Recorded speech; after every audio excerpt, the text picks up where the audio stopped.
Hello comic fans, here's Earl Grey. This is my second video out of 3. Now I figured out I really need 3 videos for this.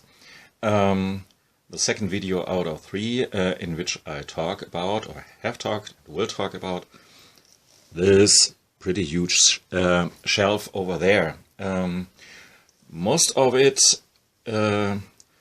is about European comics, but let's say 20–30% from other origins like South America or North America. No Japanese, no manga. This would be too much. And as stuff that I left out, here are some of these huge books that really don't fit in there. And as you can see, last time we finished with Blueberry, and some of the more bigger size blueberries are over there. So now let's take a look what we've seen already. Above there it's about prehistoric times, Stone Age, the ancient Romans for the most part, medieval ages, a huge section of about Vikings with Thorgal, of course, and the medieval ages, and Wild Western comics, and we finished there. And if you want to know more about these books, check out the first video. Well, the last video we stuck in the Wild West territory, and obviously I didn't play always by my own rules, since it's sometimes impossible just by the sheer height of some books to put them where they really belong. For instance, these huge reprints in black and white and French, unfortunately. Black and white is beautiful, but French not so, just for me. They're just too big, don't fit in the shelves. You can see here why. Fantastic stuff here, and I have not only dust, Mr. Blueberry, Ombre sur Tombstone, and Geronimo, the Apache. So I put them over there, right, if you can see here, there they are for now, but it's obviously not very totally satisfying to have them somewhere else than here. So another thing in which I could not play by my own rules and did not want to is that I put all these Wild West comics like Comanche and Duke by Herman and Ringo and The Lonesome Rider, the text collection of text comics by the Italian Claudio Nizzi. This one here is drawn by Joe Kubert.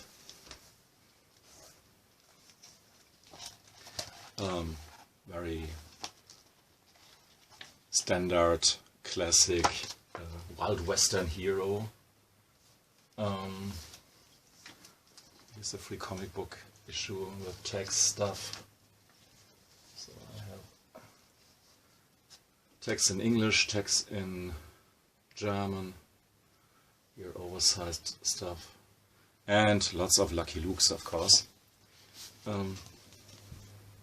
So I put all these Wild Western comics side by side. Actually, something else took place, had taken place in Europe in the meantime, like maybe From Hell, about Alan Moore's and Eddie Campbell's exploration or research who actually Jack the Ripper was, or the Sherlock Holmes stories.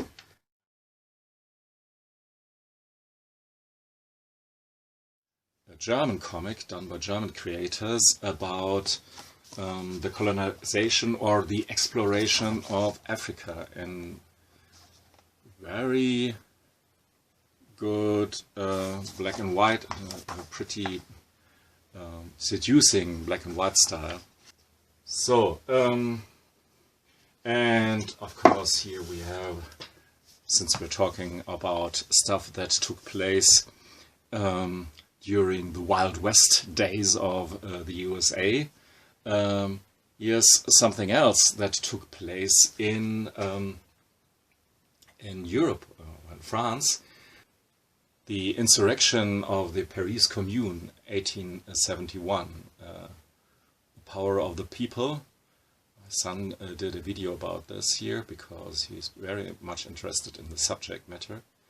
Drawn by Tardi, written by Vautrin. So, and this was a 4-part series. You can just see it. Yeah, 4 parts. So, okay, everything that and even a bit more took place while in Northern America we had still the Wild West days.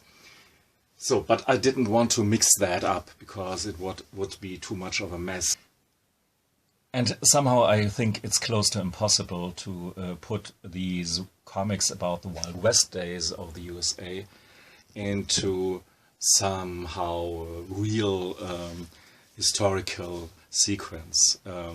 Just for instance, Blueberry alone took place from the years of the Civil War until decades later. So a lot of time is covered with that series alone. And where did you put Lucky Luke, which is obviously a totally different approach to Wild Western comics? Or Manos Kelly by Antonio Hernandez Palacios, who is, by many people, I guess, for the right reasons, put side aside to Comanche and Blueberry. I mean, story-wise it's not there, but stylistically and art-wise it's so idiosyncratic and interesting that it should belong into each comic collection, at least if you are interested into this kind of subject matter. In contrast to that, nobody really needs Hombre with terrible storytelling by the German Peter Wichmann, pretty seducing art by the poor Raphael Mendes, who had to draw all these convoluted stories. After that we have different series that are not too much bothered about the reality, the realism of their historic background for different reasons. For an instance, we have Durango by Yves Swalve, which is Swalve's take on the spaghetti western genre. So we have a huge body count, action for the sake of action and not for the sake of to give us a real feel for what it was to live there in these times. But you almost can hear the movie soundtrack to these stories. So, and we have some cameos of actors like Klaus Kinski and such. It's a real pleasure to read this series if you're up for this kind of stuff.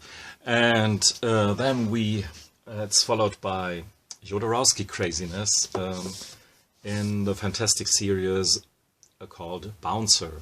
Did a video on that one. And a book called The Sons of El Topo, drawn by Ladron, and 2-part series Juan Solo, drawn by Georges Bess, same guy who gave us The White Llama. And this here is a fascinating series as well. I wonder what this is. Oh, here, a little free comic book day issue of a Serpieri Western, the guy who was famous for Druna. West is a fun series. It's a bit a more realistic take on weird Western. if you will. Sixth gun with a slightly more real approach, or yeah, feels a bit BPRD-like. So weird. No, WEST is an acronym for Weird Enforcement Special Team. So they deal with supernatural forces. The art on that series is done by throughout by Rossi. Then a recent addition to my collection. I'm not so sure what I do with this one here, Jessie Jane. It's about this lady, Jessie Jane, and she makes every man go crazy, go nuts, because she looks, yeah, beautiful. So she's a female version of Lucky Luke, but instead of faster shooting than her shadow is, she's just more beautiful than a man can take. And somehow a fun premise, but it felt a bit like a one-note joke so far. I've read the first issue out of 2 here collected so far. Then a series that was recommended to me by Joan Angelo, and yeah, unfortunately I haven't read this series neither, but I intend to come to that one in as soon as possible. A cartoony wild take on the Wild Western. So, but that's now for now with the stuff that I haven't read. Here we have Lincoln, who makes a Faustian trade pact with the devil. Faustian, like in Goethe's Faust, if you know what I mean. And stuff from the German Bella Subotke, Kronos Rocco, highly enjoyable, unfortunately only available so far in German, but maybe some of the jokes would be lost in translation, I don't know. As it is always, I think, with translations. Sure. So, then we have stuff that I've talked already about, with the exception of this box here. So, we have stuff that happened in the 19th century in Europe. This is a book called The Phantom of the Opera, about the Phantom of the Opera. And then we have a series by Jean Dufault and Martin Jamard, Die Verfolger der Krone. Derrière le Masque is the French original title, about a series of events taking place around and after the German-French War of 1870-1871. I already spoke about The Power of the People by Jacques Tardi, Ferrandez, and In the Year of the Flames is a more true to the historic background graphic novel in album format. In terms of our timeline, we just arrived at the short but pretty significant, at least art-wise pretty significant, period of time that is known as the Art Nouveau time, or Jugendstil. And it's, in Germany at least, Jugendstil comes from, or derives its name from, this magazine called Jugend, Youth. With these ornamental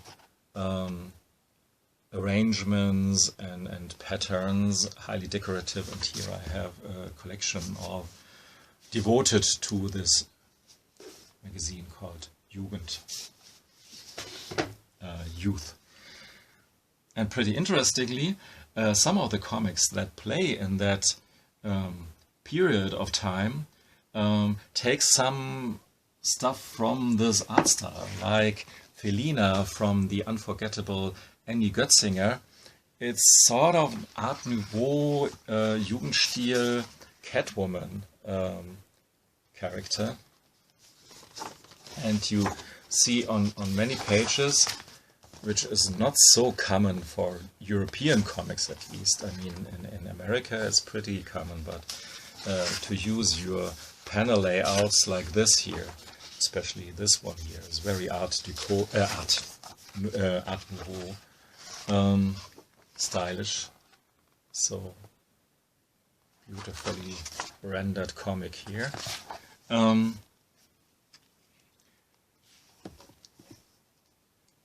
Plays in the same time, but doesn't look really at like Art Nouveau, is nevertheless a fantastic, completely underrated adventure story.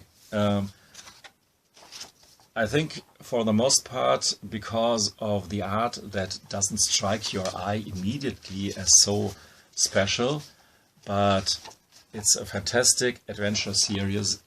Honestly, one of my favorite ones. I mean, not in the top 10 or so, but somehow pretty close to that in terms of adventure stories. Then we have Docteur Mystère, again, very Jules Verne-ish, but as you can see, slightly lampooning this kind of storytelling with all kinds of cliches and highly enjoyable story. Then we have, by the writer Lupano, one of the instances in Europe in which maybe the writer is even more important than the artist, which is not so common in Europe. A lot of the times the artist is the writer as well. But Lupano wrote, or still writes, Die alten Knacker, Les vieux fourneaux, about... We will come to that series in the last part, so maybe this as some kind of to keep you hooked for the last part of this little series here. This story is about some kind of experiment. Is when you give lots of money to a poor guy and try to make him evil, will you succeed? And it's a very interesting tale. I will explore this book here a bit later. Actually, I wanted this to be done for some weeks now, but haven't come around to do that. Nora is an adaptation of a theatre play, of a drama by Henrik Ibsen, done by Cinzia Giuliano. Again, even though the panel grid is way more conservative, you feel the attempt to incorporate some of these Art Nouveau style characteristics. Then we have Pack Eyes by the German Simon Schwarz, about exploration, the exploration of the polar regions in a very simple but working art style. Sequana here by Henri and Perget is on the first glance a crime novel with fantastic art. Made it into my top 10 lists some years ago. Don't ask me which. Had to be, let's say, when did this came out? In 2015, so it had to be one of my top books in 2015. On the first glance, a crime book. On the second look, just a fantastic exploration of these past times when Paris was flooded by high water, if this is the correct term, of the Seine. So, of course, I'm not done with Tardi at all. I will never be. Here we have his Adele books that take place around the time of the beginning of the 20th century and of the 19th century. All the mysterious years before the First World War. It was a bit difficult to put this here at a particular place. The White Llama, written by Jodorowsky, drawn by Georges Bess. Grzegorz. Highly recommended. Mythical tale on events taking place in Lama, in Tibet. Yeah, with some historical background, of course, but yeah, exploring the spiritual side of things over there, like you could expect from one like Jodorowsky. Then we have Hugo Pratt all over. Some or two books out of the series One Man, One Adventure, and of course Corto Maltese, which started, at least story-wise, he drew this much later on, and it's not the best in that series at all. Started with the Japanese-Russian War of 1905 or something, and continued the saga here of Corto Maltese, continued into the time around the First World War. I mean, yeah, just a short recommendation to start either with the Ballad of the Salty Sea, maybe my favorite story of the series. You should have read some Corto Maltese in one time in your life, at least try it. Some stories are not as good as the Ballad of the Salty Sea, but yeah, start with these early ones, not what's called the early years, but volume 2, 3, 4 or so. And somehow the later issues are a bit more for the real fan. And it was continued by Pelliggero art-wise, and he did a pretty good job, and the stories are okay as well.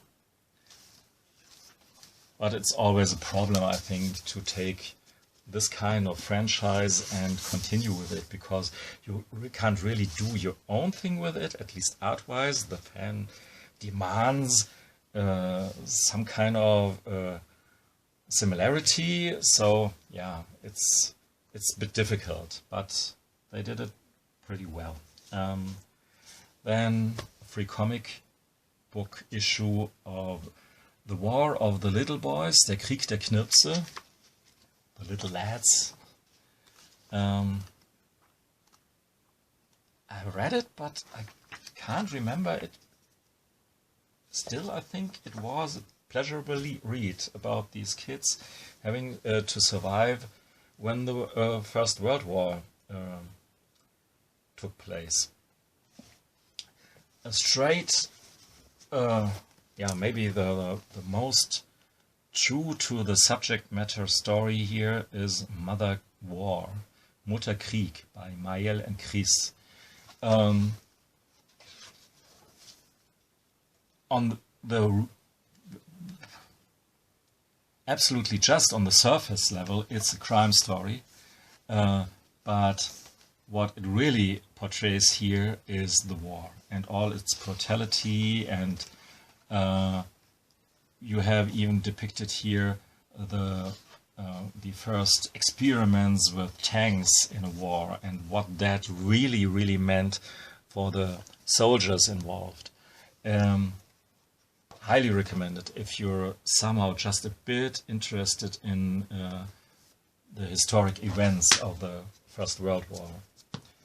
So, yeah, now I'm thinking I really have to do, I did these my fave Euro comics of that and that genre, but I always left out what I really have planned to do. So a video about my favorite Euro comics with a certain specific historic background, and I think Mother War has to be included in that one, and I think I will do this in the hopefully not so far future. So then we have Kid Congo, one of loustal's weaker comics, about this relationship between this white woman and the black man who had to go into the First World War. Whether this takes place or not in that time, it's the difficult about these modern aristocrats who don't bother too much like petty things like wars and so on. Then we have Soldier Warlow, Soldat Warlow by Dennings and Jacques Tardi. Jacques Tardi is, of course, famous for his takes on war stories, and with a very biographical, true take on that stuff, which is actually totally up my alley, but it's still, there are some books that I still don't have by him. With the exception of this one here, which is one of the more goofy ones, the true story from the unknown soldier. And it's about this guy who appears loosely in the Adele stories, and it's a nightmarish, dreamlike sequence of events done by Jacques Tardi, still one of my favorite European cartoonists. Another remarkable comic, not so much because of his historical background, which is still there kind of, but of the psychological portray of that guy whose only possession is this wall. So he has built a little house onto that wall here, and he still tries to keep his facade, to live on, to carry on, despite all the circumstances of life. So, and then we have some albums like The Memoirs of Mr. Grifferton, again drawn by Pelliero, who continued Corto Maltese, and Return from the Congo, from one of my favorite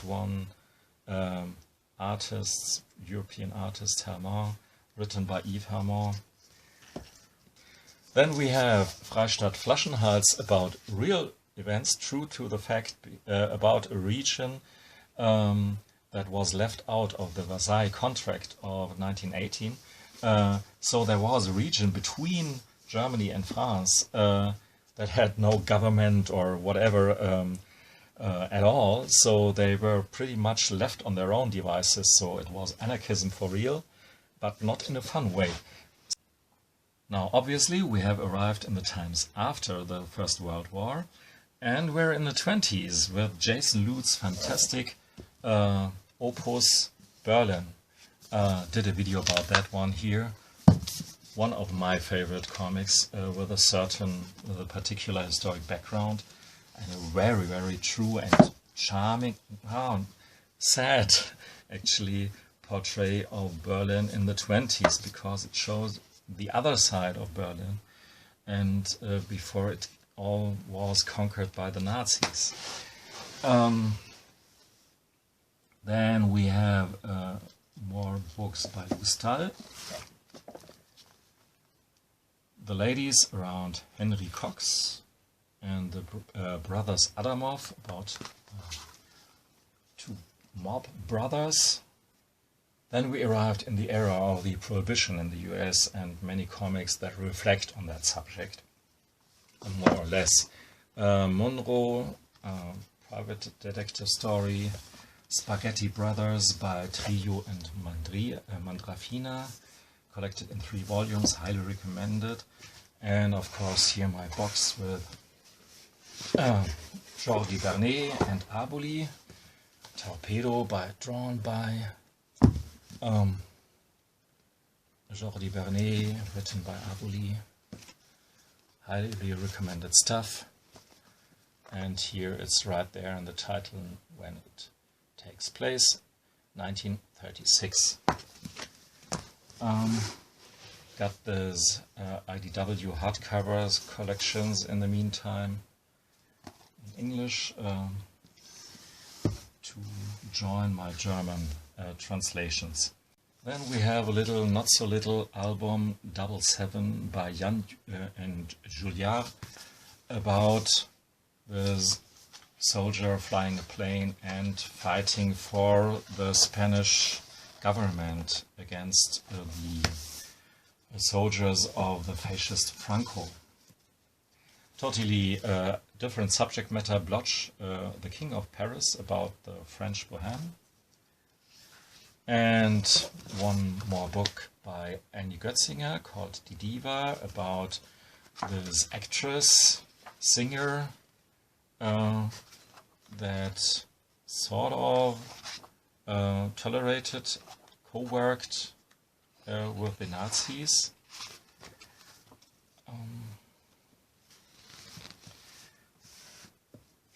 So we're now in Third Reich territory, times when the Nazis took over Germany.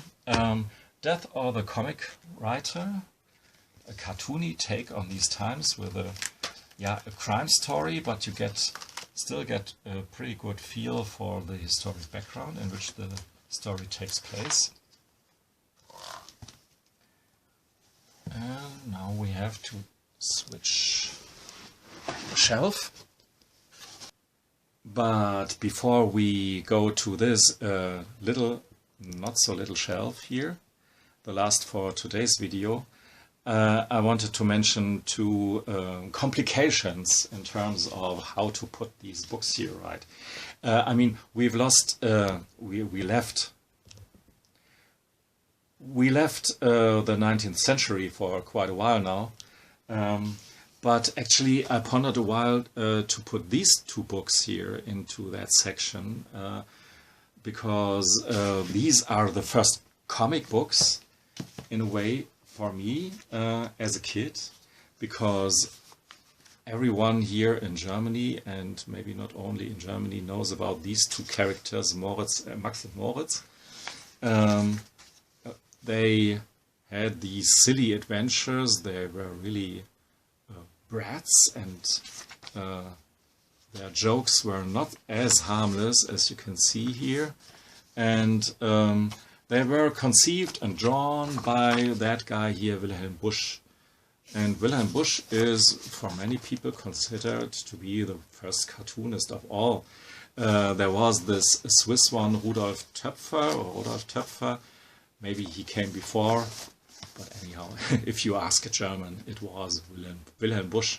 So these adventures here, without speech bubbles, but it's still images and text, so I would call them comics, are collected in these two beautiful books, and the same, kind of the same that my parents had, and I read them from cover to cover several times as a kid, before I even knew about Lucky Luke.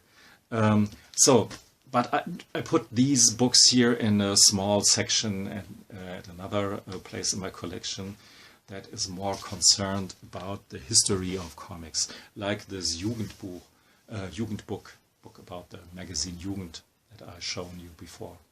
So, but now we're, let's skip ahead in time a bit with this shelf here. I forgot to mention the second difficulty in putting these books in a particular order. And these are obviously these huge long-running series like Tintin or Spirou. Spirou has run from 1938 until now, actually. So where did you put that? Or you put single volumes that belong to in a certain timeline and mix it all up, and that far I didn't want to go.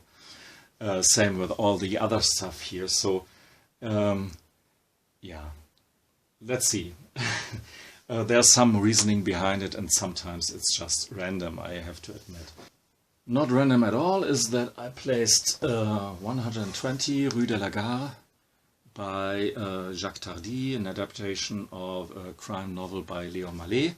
There, here, because it plays in 1941, as it is with the bridge in the fog or however it is translated, the title is, available by Fantagraphics. And then we have Lead in the Bones, which is Blei in the Knochen. Is not really an adaptation, but because there was never a novel by Leo Mallet of that title, but it's Jacques Tardi's own take on how a novel could be. And you feel the lack of storytelling a bit in that story. So it's not the best one, but still a good one. So another of these crime books by Jacques Tardi. And not by him, but in a very similar style. Sort of similar style by Emmanuel Moinot. Then we have Sand, Nothing by Sand by Hugo Pratt, taking place in 1941. More about military combat. Of course, not glorifying anything. Morgan, about this, I guess, marine soldier guy, Morgan.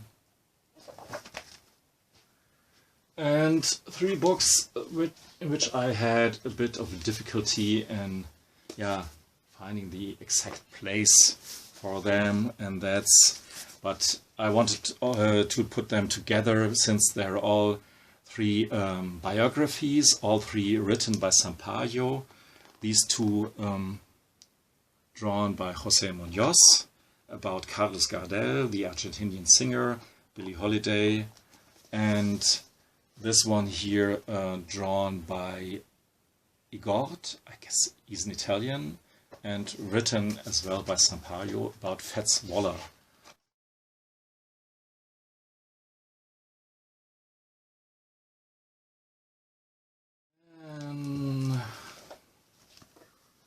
About the events in a banana republic, a story written by Trio, drawn by Mandrafina.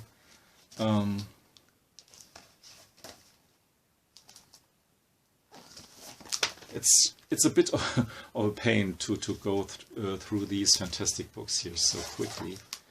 Else this video would be too long. Katinga by Herman. Then we have here a box with, let's say, second-tier story writers and cartoonists like Rodolphe and Berthet. Oh, he's not really a second tier, but you may see what I mean. This is a bit very Tardi inspired, to keep it mildly, and Berthet is obviously an artist, a fantastic artist in his own right. So, but hey, this won't be the last video that I will do, so don't have to pack everything here in it.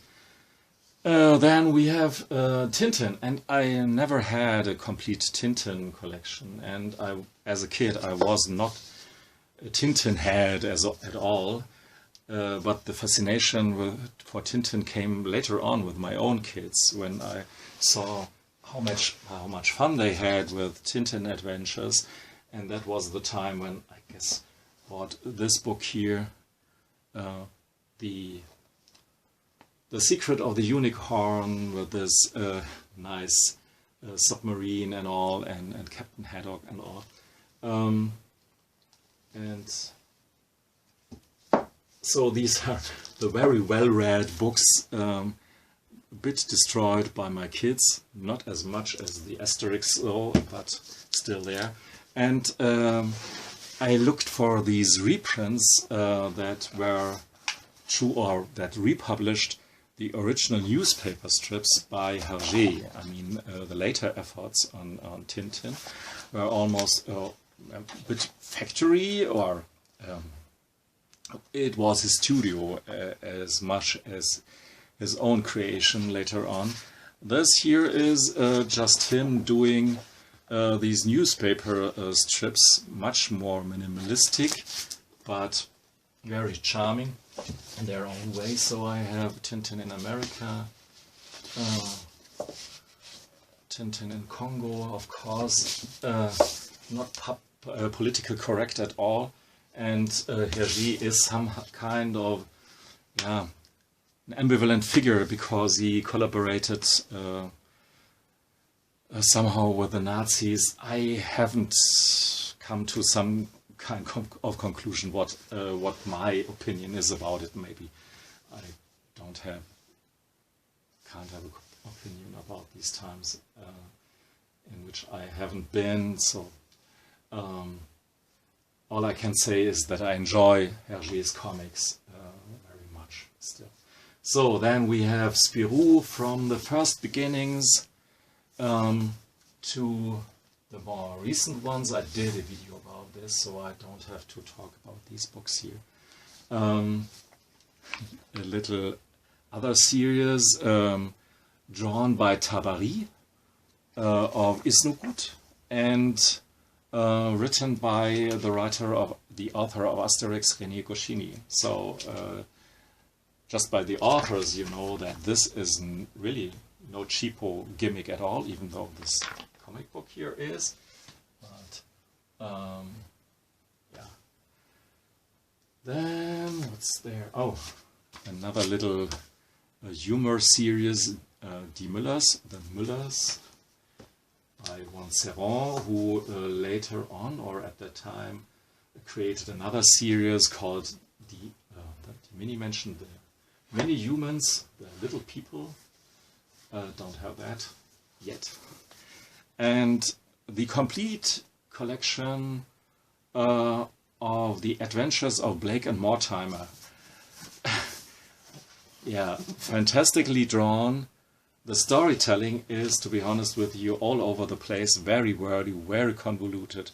Yeah, really a chore to get through these pages here, but you're sort of rewarded. I mean, it's really a kid of past times, and today you wouldn't pass any editor with this kind of stuff, but yeah, very interesting.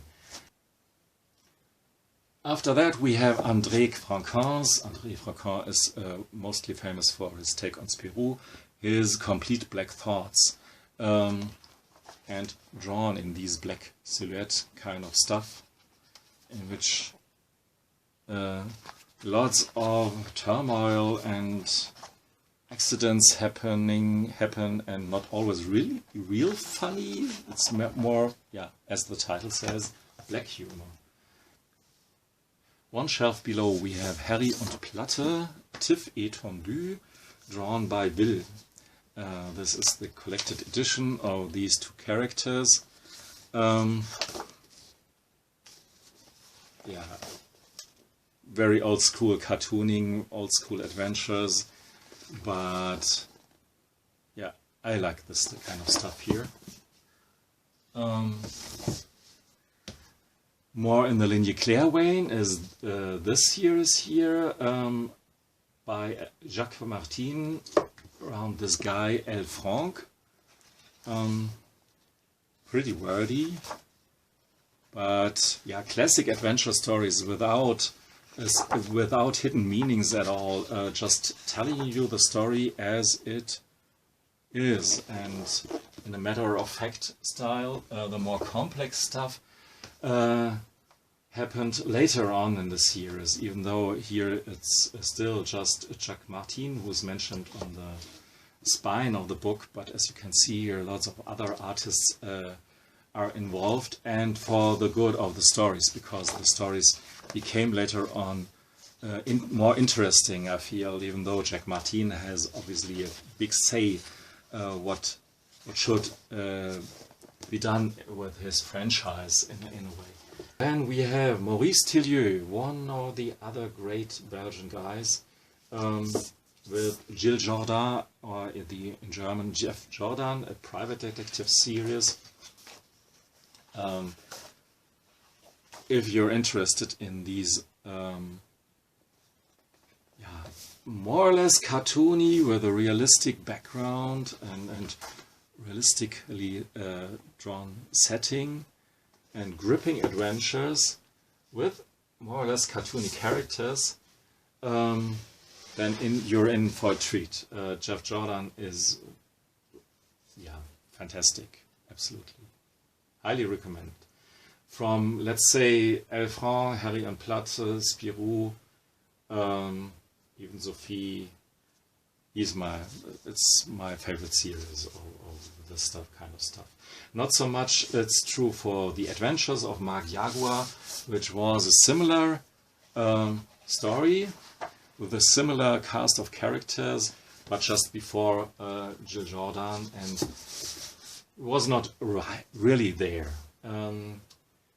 Then a series about this little girl here, and because it's about a little girl, I thought, this is not really for my cup of tea, up my alley, but these stories here are really fun, and why not having a female lead character in a book here? And as you can see, I've collected all of them, so they have to be good. Then we have two series that are pretty similar to each other, that take over almost a meter or so of shelf space here. Buck Denny by Victor Rubignon and Dan Cooper by Albert Weinberg. Yeah, Victor Rubignon is a bit of Milton Caniff clone, if you will, but a very good one. And since I like Milton Caniff, this is more or less enough for me. And the stories are really nice, have a good feel for the historic background, even though the patriotism is a bit much for me at some places. There's this embellishing of warfare and diminishing the opponent. Especially this is true for Buck Denny and in the early issues for Dan Cooper as well. But if you think about it, for Milton Caniff it was true as well, but that was really in that time when you thought the Japanese are the most evil persons in the world. So anyhow, it was a good thing that Dan Cooper later on, for instance, was a bit, took more other subjects like space craft and missions into space, and even with this approach that the US has to work together with Russia. So this is almost a visionary take in that regard. So, really nice series, and maybe this is not the most important stuff here in my collection, and I still don't regret it to having bought this kind of stuff. I think we have covered enough comics for today. The rest here on this shelf will be part in my third and hopefully concluding video. Thanks for listening and watching. Goodbye.